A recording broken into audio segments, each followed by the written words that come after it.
Amanat agung tuh paham gak lo? Oh paham. Amanat agung. Apa amanat agungnya? Bahwa pergilah ke semua bangsa-bangsa dan jadikanlah mereka murid-muridku. Kata Yesus begitu toh. Pergilah semua bangsa-bangsa, jadikanlah mereka murid-muridku. Baptislah mereka dalam nama Bapa dan Putra dan Roh Kudus. Begitu kan? Iya betul. Tapi kenapa lu masih yakin di Islam? Oh tunggu dulu. Kenapa saya masih yakin di Islam? Di situ kata-katanya bahwa Yesus mengatakan, pergilah ke bangsa-bangsa, jadikanlah mereka murid-muridku, bukan hamba-hambaku. Baca. Sebenarnya Yesus sendiri mengatakan bahwa dia adalah guru, bukan Tuhan. Kenapa lu anggap hamba? Oh enggak, Andre. Hamba dan murid sama. Ini lagi. Kayak gitu kan. Akhirnya kepancing di situ dianya. Ada video saya. Dari mana samanya? Itu menurut pola pikir kalian. Hamba dan murid sama. Oh enggak, Andre. Itu lu nggak mengerti dari tujuan, maksud murid segala macam. Udahlah. Kalau begitu sekarang guru-guru segala macam adalah Tuhan. Kalau murid itu adalah hamba. Kita logika aja kita main. Yohanes 1 ayat 1. Ya kan? Pada mulanya adalah firman. Firman itu bersama-sama dengan Allah. Yohanes 1 ayat 14. Firman itu menjadi manusia. Oh benar saya bilang. Bingung mereka. Loh, kok benar, Andre? Benar itu.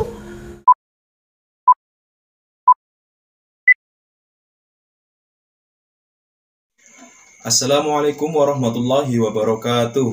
Bismillah, alhamdulillah. Assalatu wassalamu ala rasulillah wa ala alihi wa sahbihi wa mawalah amma ba'du. Oke teman-teman, jumpa kembali dengan saya di Aspi Channel. Channel yang akan menyajikan konten-konten menarik seputar Islam terkini. Pada kesempatan kali ini saya akan mereaksi sebuah video yang sangat luar biasa dari seorang mu'alaf.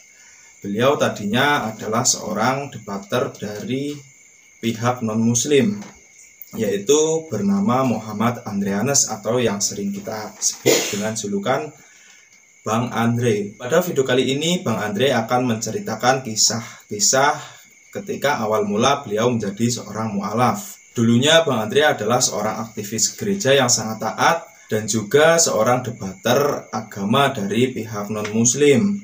Beliau menjadi seorang mu'alaf yaitu salah satunya karena beliau mendalami isi-isi dalam Bible dan Injil pada Perjanjian Lama.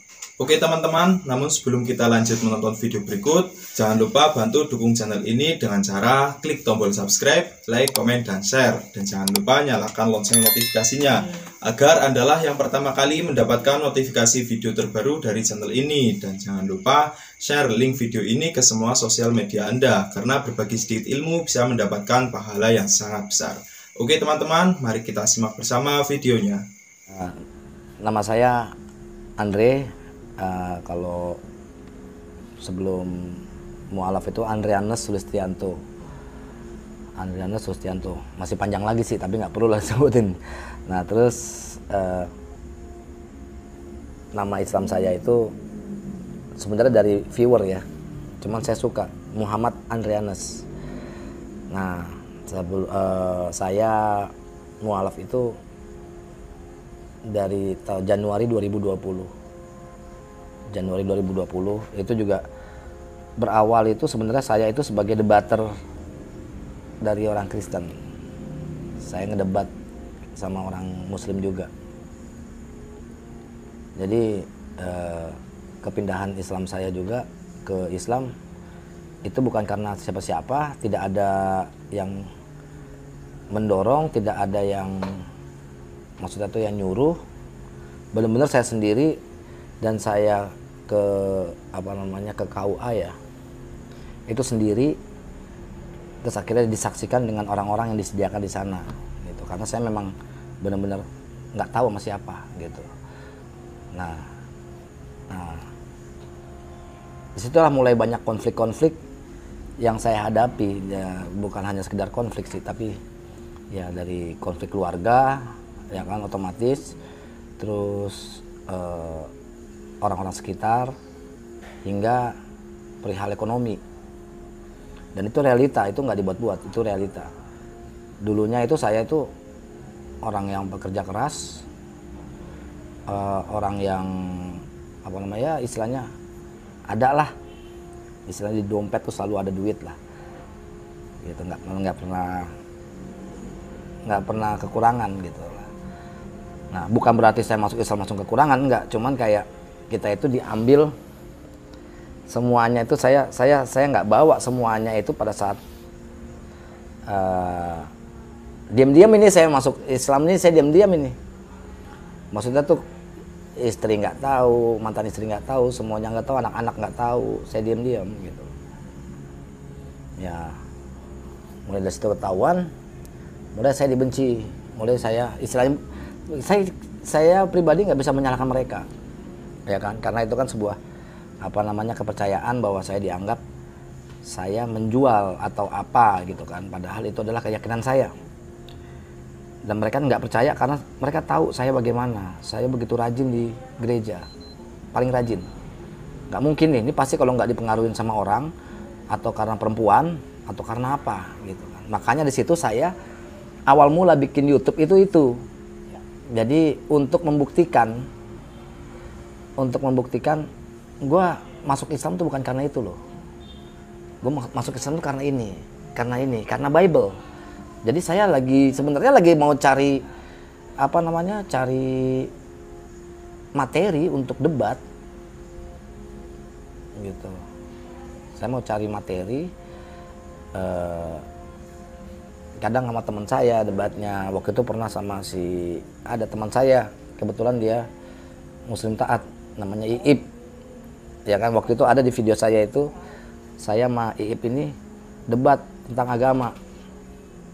Hingga sampai saya musuhan. Dan dia akhirnya pas saya mualaf, dia tuh datang ke saya live bareng sama dia. Jadi gejolaknya banyak sekali sih kalau dari kehidupan, ancaman-ancaman mau dibunuh, terus difitnah lah segala macam, itu banyak sekali. Tapi saya jalanin aja dengan ini. Dari Protestan atau Katolik, Bang? Katolik saya. Maksudnya itu apakah tergabung di kepemudaan Katoliknya atau apa? Termasuk aktif? Saya termasuk aktif, ya kan. Saya boleh dicek itu saya di Gereja Santo Yohanes Blok B di Blok M di Kebayoran Baru. Gitu. Berarti termasuk Kristen yang taat gitu ya? Iya, karena setiap minggu udah pasti gereja, nggak pernah luput, pasti ke gereja. Ya sekali enggak, itu karena mungkin sakit atau karena lagi ada acara. Tapi selalu kalau saya nggak gereja, malamnya itu jam 9 selalu doa novena. Doa novena itu doa rosario, maaf. Waktu itu kan berarti Bang Andre kan bisa dikategorikan orang yang suka mendebat Islam itu ya? Atau di luar Islam juga? Iya, saya sebagai orang di luar Islam. Enggak, maksudnya mendebat orang Islam gitu ya? Iya. Itu maksudnya nantangin gitu? Bukan nantangin, jadi jadi gini, ada yang ngomong nih tentang begini-begini tentang Kristen, saya balas gitu. Waktu itu di Facebook, sama zamannya masih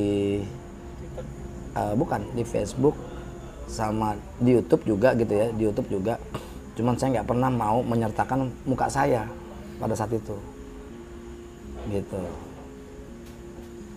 Sampai pada titik apa ke Bang Andre itu tahu bahwa sedang mencari di Bible bahwa bisa dibilang itu sebagai titik balik, malah justru Bang Andre hidayah akhirnya mulai mencari itu soal Islam. Jadi gini. Buka halaman apa? Jadi gini, pada saat saya cari ya, ini ada, lu kenapa harus buka perjanjian baru mulu sih? Katanya gitu. Bukan dong perjanjian lama segala macam begini. Tuh lihat tuh gini. Nah saya coba buka perjanjian lama supaya supaya ini gue bisa nih buat senjata. Nggak taunya tiba-tiba saya buka di Nehemia 8 ayat 6 sampai dengan 7. Ini awal mula. Di situ juga tertera Nehemia 8 ayat 6 sampai dengan 7 bahwa Ezra ya kan melakukan doa itu dengan menyebut Allah Maha Besar. Ya kan, kalau mau buka aja Nehemia 8 ayat 6 sampai dengan 7. Dan ini saya buka ya, saya buka. Jadi biar paham juga teman-teman, masa sih Ndre itu benar-benar buat umat Islam gitu kan. Sebenarnya bukan buat umat Islam, itu sebenarnya sudah diajarkan atau memang sudah patut kita harus jalankan, itu di Perjanjian Lama juga sudah ada, ya kan? Kenapa kok umat Kristen tidak melakukan itu? Nah, di sini kan Nehemia 8 ayat 6-7. Lalu Ezra memuji Tuhan, Allah yang maha besar. Dan semua orang menyambut dengan amin, amin.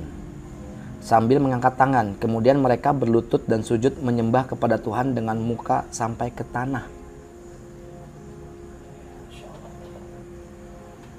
Loh, itu siapa yang melakukan? Ya kan? Kenapa ada di Bible?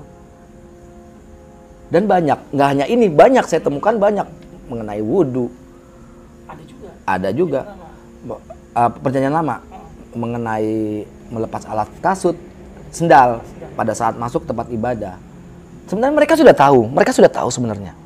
Tapi mereka tuh selalu berpatokan di Perjanjian Baru. Tapi kalau saya baca lebih teliti lagi di Perjanjian Baru, apa? Tentang apa? Tentang Yesus. Kita ada berapa nabi? Ada berapa utusan? Kita ada berapa rasul? Ya kan? Tapi kenapa di Perjanjian Baru itu hanya diinginkan Yesus? Gitu. Oh ya, karena Kristen begini. Oke. Kapan Kristen itu dibentuk? Jadi gini, intinya gini.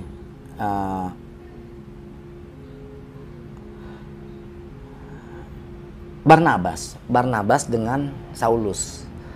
Barnabas dengan Saulus itu pergi ke Antioquia. Nah, itu pertama kali disebut Kristen gitu. Saya baca juga di mana? Di Bible itu sendiri. Itu ada di Perjanjian Baru. Ya kan? Dan sekarang Kristen itu siapa? Yesus itu apa? Dia hidup di mana? Kadang mereka menganggap itu Ndre, lu kalau seandainya lu ngeliat di Nehemia 8 ayat 6 itu adalah tradisi orang-orang Yahudi segala macam. Oke, saya gitu ya. Lu nggak mau ikutin tradisi? Oke. Kalau begitu Natal, tradisi siapa?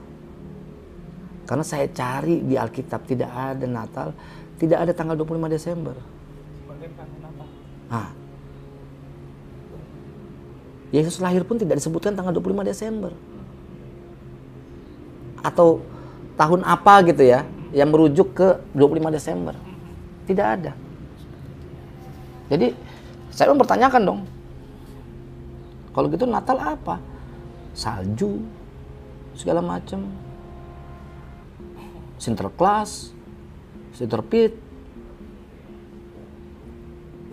apa gitu. Nah itu ikutin budaya apa? Budaya Eropa. Lu bisa mau ngikutin budaya Eropa, tapi lu nggak mau ngikutin budaya Yahudi, ya kan?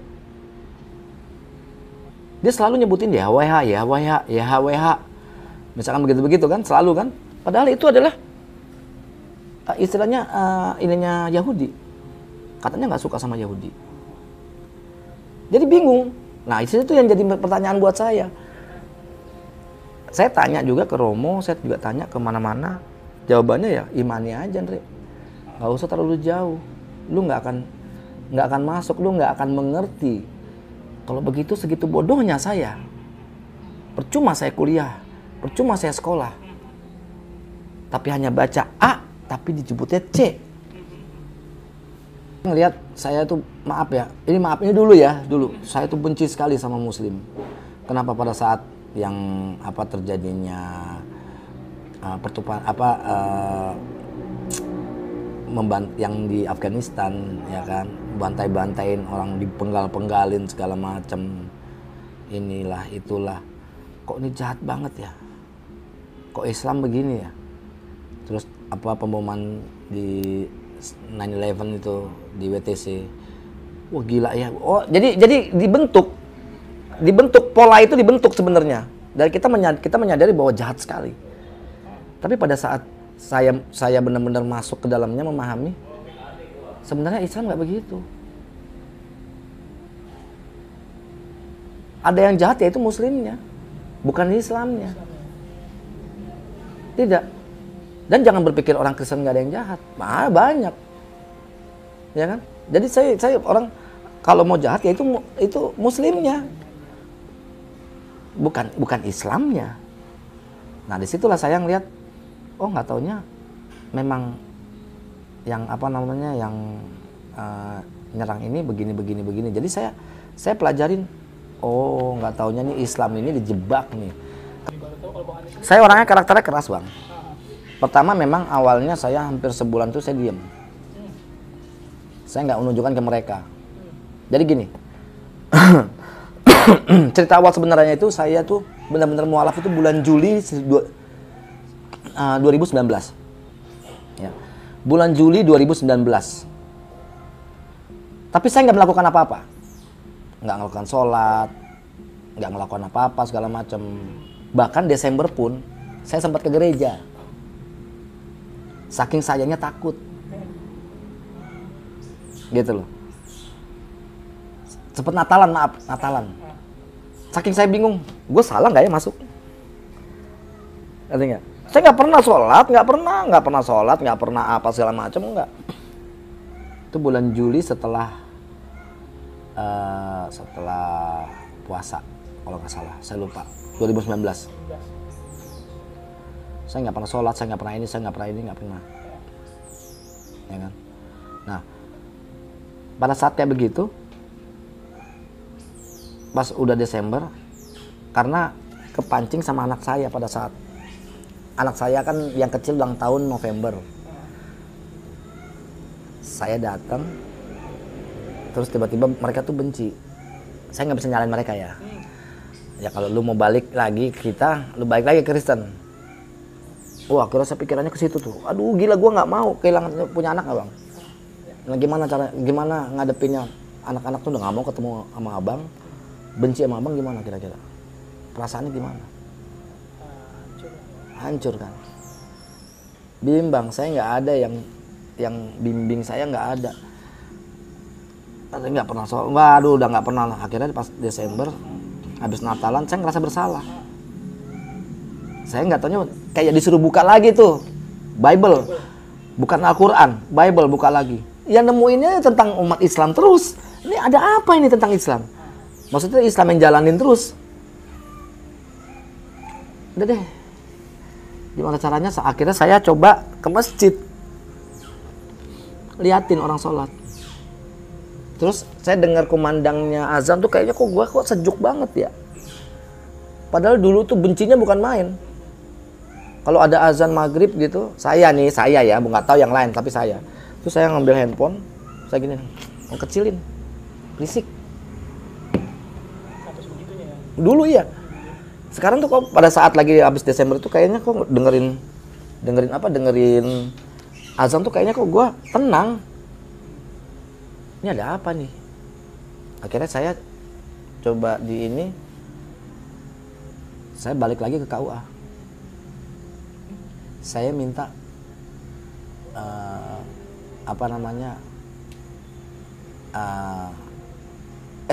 bukan KUA, ke masjid di Cilincing. Saya bilang, saya nggak perlu surat lagi, tapi saya mau syahadat ulang. Syahadat lagi. Iya, karena saya ngerasa kemarin itu bukan syahadat saya tuh. Karena saya nggak melakukan itu dari bulan Juli, Agustus, September, Oktober, November, Desember itu masih bimbang dan hati saya masih ke sana. Tapi pada saat bulan Desember, saya mikir, gila ya, bulan Juni udah Lebaran. Itu ngerasa bersalahnya gimana tau nggak bang? Waduh, kayak bener-bener gila guanya. Akhirnya saya namanya siapa tuh? Ustadznya siapa? Nah, saya mualaf sama dia. Ulang ya. Saya bilang, saya minta syahadat ulang. Yakin. Saya mau syahadat ulang. Nah, pada saat syahadat ulang, itu benar-benar kayaknya apa ya? Kayak badan tuh kayak gimana sih ya? Susah juga untuk gambarinnya. Pas asyhadu alla ilaha illallah wa asyhadu anna muhammadar rasulullah. Itu langsung kayak gimana gitu. Terus saya benar-benar nangis tuh, nggak berhenti di situ. Saya merasa menyesal. Nah, di situ saya diajarin cara sholat, cara wudhu, ya kan? Buat baca doa niat wudhu, ini segala macam, caranya tuh sholatnya. Terus pertama tuh apa, doa iftitah segala macam. Dalam waktu 3 hari 4 hari saya langsung hafal sama surat-surat pendek, Jadi kayak yang ngebut itu sebenarnya bukan udah pelan-pelan. Otak saya ngebut, gue harus bisa sholat, gue harus bisa ini. Hari ini gue mau sholat, hari ini gue mau ini. Jadi saya kebut tuh. Iftitah, Allahu Akbar kabiru, walhamdulillah kasiru, semua saya hafalin. Terus Al-Fatihah, terus apa Rabbi firli warhamni wajburni warfani. Jadi saya ngapalin semuanya itu. Akhirnya sampai At-Tahiyatul, belum hafal At-Tahiyat yang terakhir. Sampai apalin ya kurang lebih sehari 2 hari. 2 hari karena benar-benar niat banget. Gimana sih kalau niat gue harus bisa sholat gitu. Bahkan saya baca Ar-Rahman aja antara mungkin nggak sampai seminggu. Surat Ar-Rahman. Hafal. Tadinya sampai habis, sekarang kemarin dicoba cuman sampai 56 ayat. Cuman saya mau ini lagi, sempet hafal semuanya tapi sekarang kurang lebih 56 ayat. 56 apa 53. Teman-teman yang baru memeluk Islam itu ada ya semacam intimidasi atau dari entah itu dari yang agama yang lamanya atau dari anggota keluarga sendiri. Kalau Bang Andre seperti apa sih ujiannya atau ya semacam cobaan lah seperti itulah. Ini yang dari awal ya. Dari awal itu saya tuh kan kayak diusir. Saya nggak bawa apa-apa, tidak bawa apa-apa sama sekali. Saya cuma bawa baju 5 helai.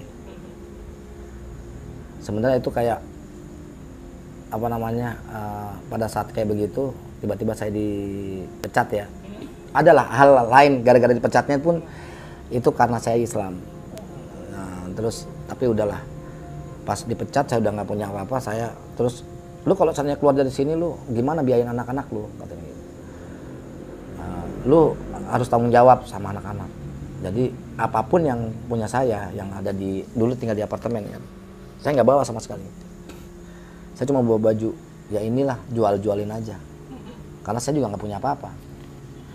Saya sempat ngekos di daerah apa namanya, Kayu Putih, ya kan. Nah di situ cuma bisa bayar sebulan 300.000, 400.000 gitu. Cuma bayar sebulan bisanya. Bulan berikutnya gimana ya gue bisa istirahat? Ini udah jatuh tempo nih buat bayar. Iya, nanti sekalian bulan depan. Akhirnya saya nggak bayar. Sampai bulan ketiga saya diusir. Dapat dong 3 bulan saya. Jadi bukan licik, tapi 3 bulan dapat. Saya pindah, saya punya duit 400.000 lagi, saya kos. Jadi saya luntang-lantung di situ. Saya jalannya luntang-lantung sampai akhirnya saya pernah jadi kuli pasir untuk supaya bisa, iya, di KBN ya, saya di KBN Tanjung Priuk. Kawasan Berikat. Hah? Kawasan Berikat. Yang apa namanya, penampungan pasir di KBN di Tanjung Priuk. Nah itu saya sebagai pengeruk pasir di truk. Jadi apa namanya, pasirnya dijatuhin ke truk, terus saya ngeruk. Itu dapat 30.000 sehari, 30.000, 40.000. Hanya 4 truk gitu dapatnya, karena banyak banget orang. Dan itu kalau bisa cuma 20.000 karena bersaing. Tapi ya udah, yang penting saya bisa makan dulu. Sampai segitunya sayanya, sampai kaki borokan gara-gara mungkin pasir itu ya. Sampai akhirnya saya nggak tahu mau tinggal di mana. Itu sampai bulan Agustus, September, Oktober, November 2020. Tapi saya tetap bikin YouTube. Saya tinggal di rumah teman saya bikin YouTube. Saya tinggal di sini bikin YouTube. Saya tinggal di sini bikin YouTube. Oktober sampai November 2020. Jadi ada namanya seorang YouTuber bantuin saya AdSense. Nah mulai dari situ November baru saya punya duit itu dari AdSense, walaupun nggak besar ya.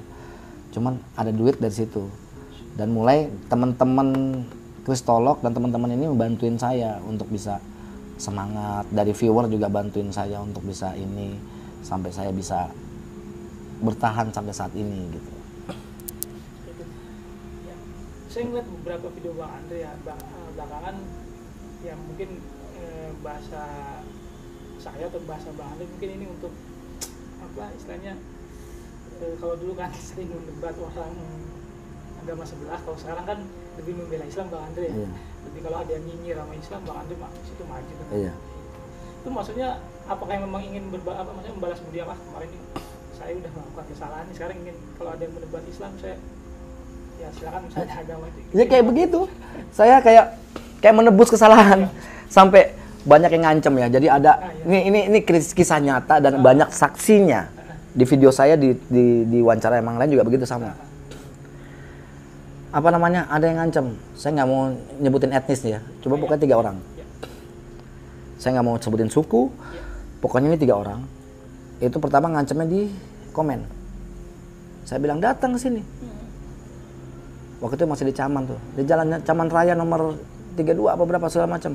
Ini lokasinya di sini. Datang ke sini. Saya ada.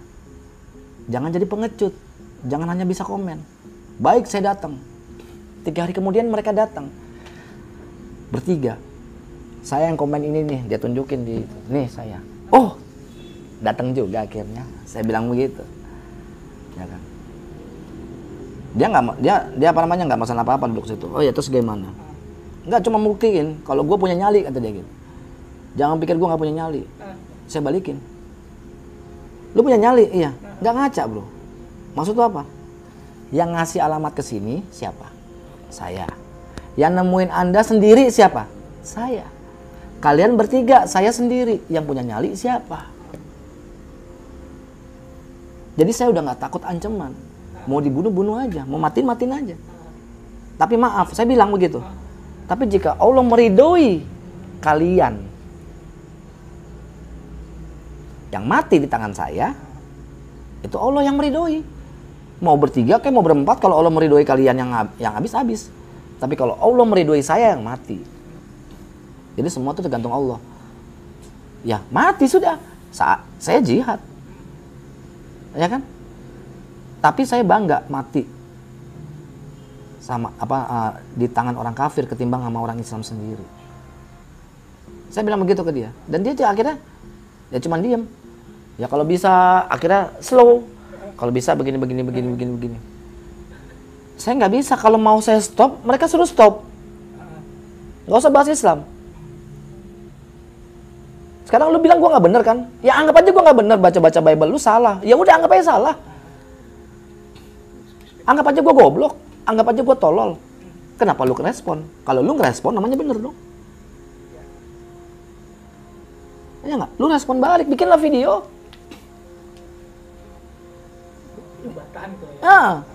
Udah. Saya pernah ada video saya kan, saya buka open room, ayo debat. Pernah nggak?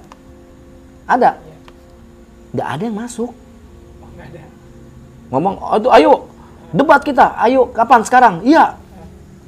Saya ganti ke StreamYard, buka, ayo mana dia? Saya sebutin namanya, ayo. Kagak nongol. Ya nongol mah Dewa lagi. Ustadz Nandar, ya nongol. Mana yang debat? Nanti kalau ada yang datang, semua diam ya. Iya tenang aja, Andre tenang aja. Kita nggak akan serang ini. Nanti kesannya kayak keroyokan dia. Kagak ada yang masuk. Gitu loh. Karena saya gini. Maaf, ini satu contoh aja ya. Nggak apa-apa ya durasinya nih ya. Ini satu contoh aja. Misalkan kayak, Andre, lu tuh nggak ngerti. Amanat agung tuh paham nggak lu? Oh paham. Amanat agung. Apa amanat agung? Bahwa pergilah ke semua bangsa-bangsa dan jadikanlah mereka murid-muridku. Kata Yesus begitu toh. Pergilah semua bangsa-bangsa, jadikanlah mereka murid-muridku. Baptislah mereka dalam nama Bapa dan Putra dan Roh Kudus. Begitu kan? Iya betul. Tapi kenapa lu masih yakin di Islam? Oh tunggu dulu. Kenapa saya masih yakin di Islam? Di situ kata-katanya bahwa Yesus mengatakan, pergilah ke bangsa-bangsa, jadikanlah mereka murid-muridku, bukan hamba-hambaku. Baca. Sebenarnya Yesus sendiri mengatakan bahwa dia adalah guru, bukan Tuhan. Kenapa lu anggap hamba? Oh enggak, Andre, hamba dan murid sama. Ini lagi. Kayak gitu kan. Akhirnya kepancing di situ dianya. Ada video saya. Dari mana samanya? Itu menurut pola pikir kalian. Hamba dan murid sama. Oh enggak, Andre. Itu lu nggak mengerti dari tujuan, maksud murid segala macam.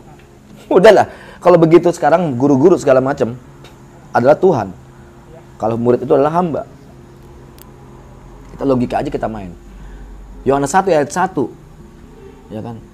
Pada mulanya adalah firman. Firman itu bersama-sama dengan Allah.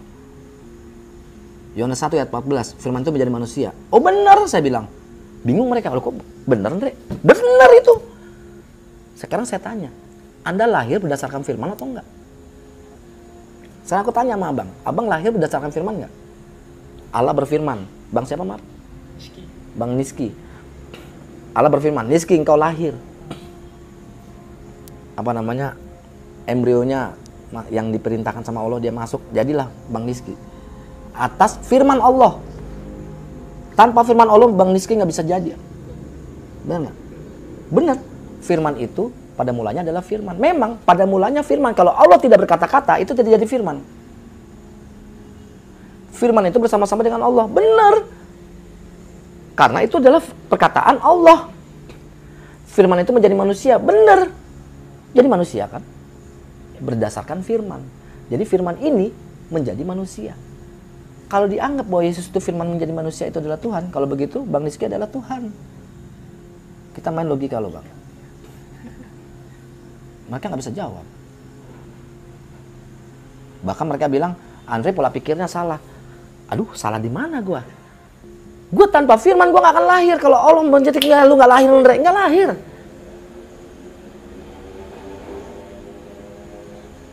Gitu loh. Jadi saya bukan membahas Yohanes 1 ayat 1, enggak, saya nggak perlu buka ayat apapun. Saya pakai logika. Dre, Alkitab nggak bisa dibawa dengan logika. Kalau begitu, Alkitab itu apa? Logika dari perkataan yang ada di Bible itu sendiri. Matius 15 ayat 24 bahwa Yesus mengatakan, aku diutus untuk bangsa-bangsa Israel, untuk domba-domba yang hilang bagi bangsa-bangsa Bani Israel. Yesus sendiri mengatakan, aku diutus. Karena kalau diutus ada yang mengutus. Bukan, dia mengatakan dirinya sendiri begini-begini. Aduh, astaga. Bahwa Maria itu dikasih firman segala macam, dikasih roh segala macam gitu. Iya, tapi apa? Tetap lahirnya dari kemaluannya si Maria. Darahnya Maria mengalir di darahnya Yesus. Yesus bukan keturunan Adam. Bagaimana ceritanya kalau Yesus bukan keturunan Adam? Bahwa Maria itu keturunan Adam tidak? Keturunan. Tapi apa? Kalau begitu kan Yesus darahnya darah Maria. Ada turunan nggak? Turunan Adam? Ya ada. Terus hebat juga ya, sang pencipta dilahirkan oleh yang dicipta. Sewot mereka. Kalau lu gua nggak mau kayak begitu, ya mereka stop, nggak usah ngomong.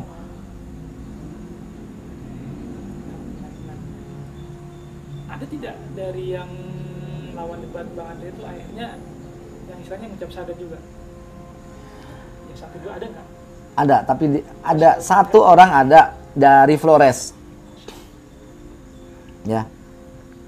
Ini dia berkali-kali dia ngomong sama saya, jangan sebutin nama, masalahnya dia masih ada rasa khawatir. Ya. Dia dari Flores. Nah dia debat sampai dia telepon, tolong syahadatkan saya nggak bisa. Udah lama. Dan saya juga nggak tahu nomornya. Tapi dia benar-benar pas akhirnya saya coba menghubungi namanya Ari Wibisono. Itu orang Mualaf Center. Katanya, ayo kapan. Loh saya orangnya siap ini. Nggak taunya nggak dapat kabar. Akhirnya ya udah, saya anterin dia ke masjid terdekatnya saya. Dia minta syahadat. Dia orang Jakarta. Iya, tapi dia maksudnya turunan dari situ, dari Flores. Nah tuh dia syahadat. Jadi dia itu viewer saya. Dia ketemu sama saya segala macam.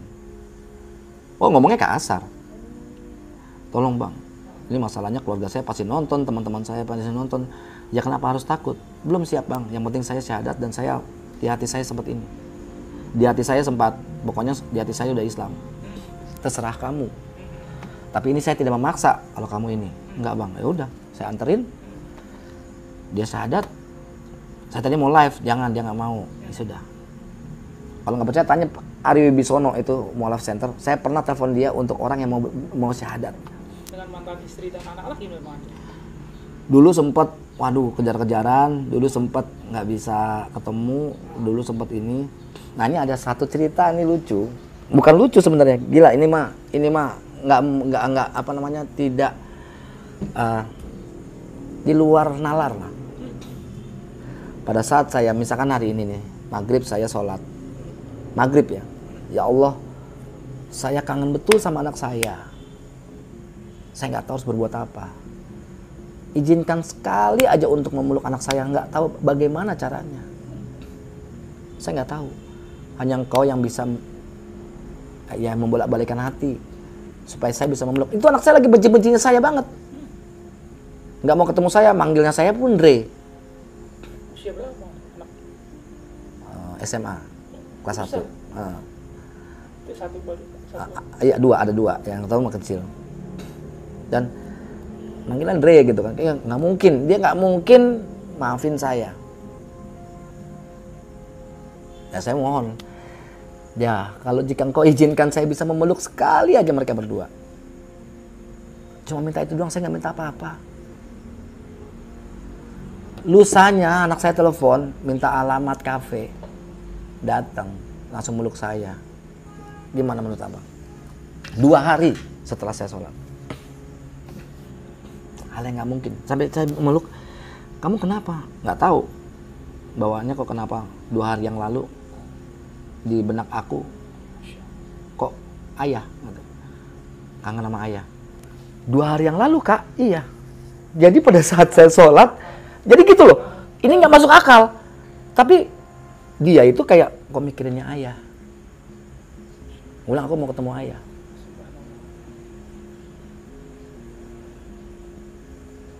Lucu bang. Disitulah yang saya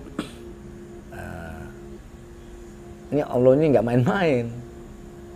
Kalau memang orang benar-benar niat tulus segala macam, dia akan bantu. Kayak gitu. Kalau hubungan baiknya gimana? Ya akhirnya sekarang alhamdulillah masih telepon-teleponan. Ya aku mau beli ini dong ya, mau beli jajan ini. Oh iya nih aku kasih. Terus kemarin ulang tahun anakku yang kecil November, saya beliin tas segala macem.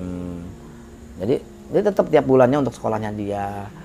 Saya lebih baik nggak makan, yang penting mereka bisa lah. Gitu.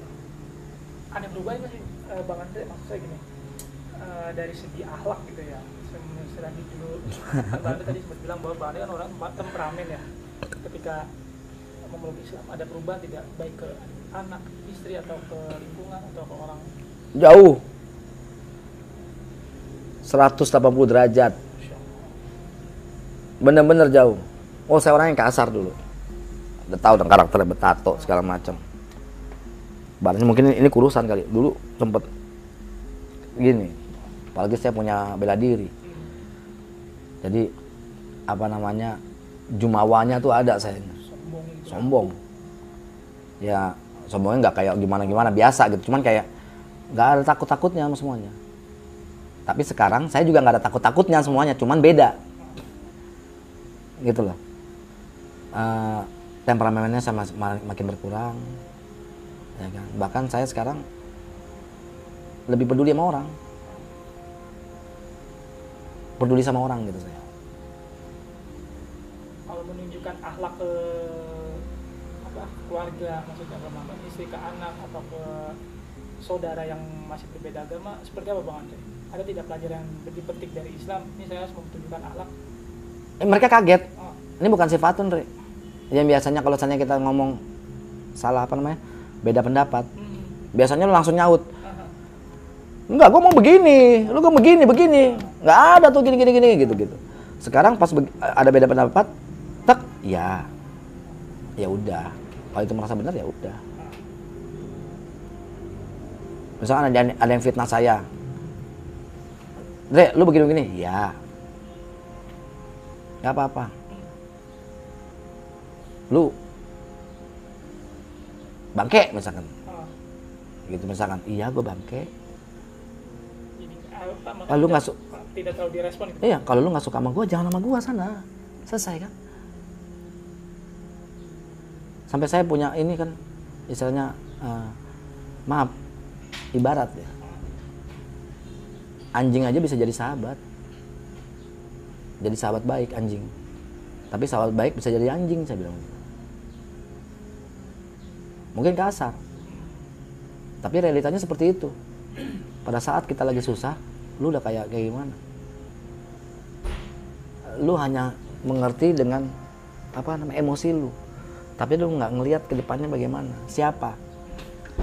Saya nolongin orang, terus orang-orang kayak begitu semuanya. Ya nggak apa-apa, tapi jangan ngelihat di bagaimana saya dulu sama dia gitu. Kayak gitulah sekarang. Tapi saya nggak peduli, udah santai. Lu nggak suka sama gua, monggo silakan. No, I don't care. Sekali, 2 kali, 3 kali, baru saya paling begitu. Gue kasih kesempatan sekali ya, 2 kali udah ya, 3 kali udah ya, 4 kali saya yang maju. Lalu jual, gue beli. Jadi saya bukan jagoan. Jadi saya sok jagoan, lo mau mati lo, matilah sudah. Alhamdulillah saya beneran. Karena sekarang saya pikirnya saya udah berserah sama Allah sih. Tawakal ya. Hah? Tawakal udah ya. Udah, bener. Ya udah, kalau Allah mengizinkan saya mati sekarang, matilah. Karena semua ini milik Allah kok sekarang. Oke teman-teman, demikianlah video dari saya. Apabila ada kritik dan saran, silahkan tuliskan pada kolom komentar. Dan jangan lupa klik tombol subscribe, like, komen, dan share. Sekian dari saya. Wassalamualaikum warahmatullahi wabarakatuh.